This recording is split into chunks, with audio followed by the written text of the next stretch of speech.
Hey there, landowners. Did you know that owning land doesn't automatically mean you own the water on or under it? Welcome to the intricate world of water rights, a crucial aspect of land ownership that's often misunderstood. So, what exactly are water rights? They're legal permissions that determine who can use water, how much, when, and for what purpose. And guess what? These rights are often separate from land ownership.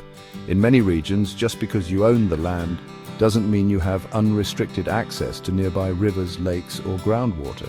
In the US, water rights fall under two main systems. First, we have riparian rights, mostly found in the eastern US. If your land is adjacent to a water source like a river or lake, you can use the water reasonably, as long as you don't harm downstream users. But remember, you can't sell these rights separately from the land. Then there's prior appropriation, common in the western US. Here, it's all about first in time, first in right. The first person to use the water for a beneficial purpose gets priority. And the kicker? These rights aren't tied to land ownership and can be sold or transferred. Now, let's break down the types of water rights you should know. Surface water rights cover rivers, lakes, and streams and can be limited by state laws and existing users. Groundwater rights refer to water below the surface, like wells and aquifers. Some states treat groundwater similar to surface water, while others have separate rules. Pueblo or native rights are traditional rights recognized for indigenous tribes or historical communities. They're often complex and historically protected. Lastly, appropriative rights are granted by the government via a permit system and can exist with or without adjacent land ownership. So why do water rights matter?